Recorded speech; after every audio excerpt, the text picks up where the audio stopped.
লোকটিকে অপারেশন থিয়েটারে নিল। একটু পর নার্স এসে একটা ফোন হাতে ধরিয়ে দিল। নার্স বলল, এই ফোনটা পেশেন্টের কাছে ছিল, আর জরুরি 2 ব্যাগ ও নেগেটিভ রক্তের ব্যবস্থা করুন। আমি বললাম, আমি দিব রক্ত, আমার রক্তের গ্রুপ ও নেগেটিভ। ডক্টর বলল, আপনি তো 1 ব্যাগ দিতে পারবেন, আর 1 ব্যাগ। আমি বললাম, ডক্টর আমার শরীর থেকেই 2 ব্যাগ নিন প্লিজ, তাছাড়া আমি এখন রক্ত কই পাবো, আমার শরীর থেকে নিন প্লিজ। ডক্টর বলল, না এটা কি করে হয়। আমি অনেক রিকোয়েস্ট করার পর নিল। কিছুক্ষণ পর রিংটং বেজে উঠল।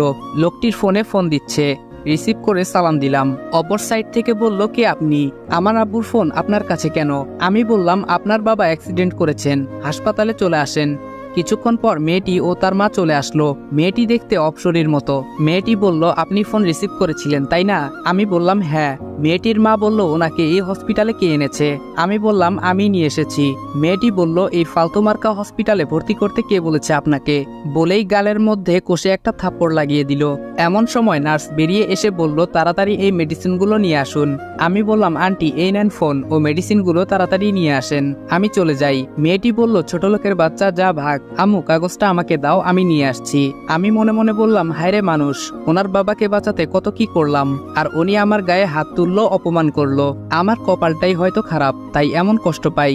বাহিরে এসে কাগজের ঠিকানায় যাওয়ার জন্য সিএনজিতে উঠলাম। তেজগাঁও এসে সিএনজি থেকে নামলাম। একটা লোককে জিজ্ঞেস করলাম, ভাইয়া এই ঠিকানা একটু দেখিয়ে দিবেন? লোকটি বলল, সামনে গিয়ে ডানে যাবেন, আশেপাশে খুঁজে দেখবেন, পেয়ে যাবেন। অবশেষে বাসা খুঁজে পেলাম। কিন্তু এটা কি বাসা নাকি রাজপ্রাসাদ? অনেক সুন্দর ফুলের গাছও লাগানো। বাসার নিচে থাকা দারোয়ানকে ঠিকানা দেখিয়ে জিজ্ঞেস করলাম। দারোয়ান বলল, হ্যাঁ আপনি কে? আমি বললাম, আমাকে চিনবেন না, এই বাসার লোকের সাথে কিছু কথা আছে, দেখা করতে চাই। দারোয়ান বাড়ির ভিতরে চলে গেল। একটু পর বাহিরে এসে আমাকে ভেতরে যেতে বলল। আমি ভেতরে ঢুকে একটা মহিলাকে দেখে সালাম দিলাম। আসসালামু আলাইকুম।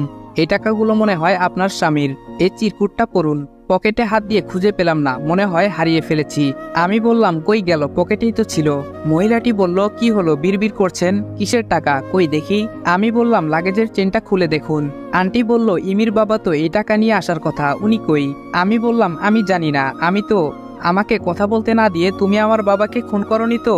ওই সব দারোয়ান সবাই এসে আমাকে বেঁধে ফেলে ও মারধর করতে শুরু করে। টাকা গোনার পর এখানে তো 95 লাখ টাকা, বাকি 5 লাখ টাকা কোথায়? মেয়েটি বলল, আম্মু পুলিশকে ফোন দাও। একটু পর পুলিশ এসে নিয়ে গেল। আমাকে রিমান্ডে নেওয়া হয়েছে, তাই ইচ্ছা মতো 3rd ডিগ্রি দিচ্ছে। অপরদিকে ডাক্তার বলল, পেশেন্ট আউট অফ ডেঞ্জার। আপনার ছেলে ঠিক সময় মতো না নিয়ে আসলে হয়তো পেশেন্ট সারা জীবনের জন্য পঙ্গু হয়ে যেতেন। মহিলাটি বলল, কি আমার ছেলে মানে? আমার তো কোনো ছেলেই নেই। ডক্টর বলল, তাহলে ওই ছেলেটা কে ছিল? মহিলাটি বলল, চিনি না তো। নার্স বলল, ও এই জন্যই বুঝি আপনার মেয়ে ছেলেটিকে থাপ্পড় মারলো।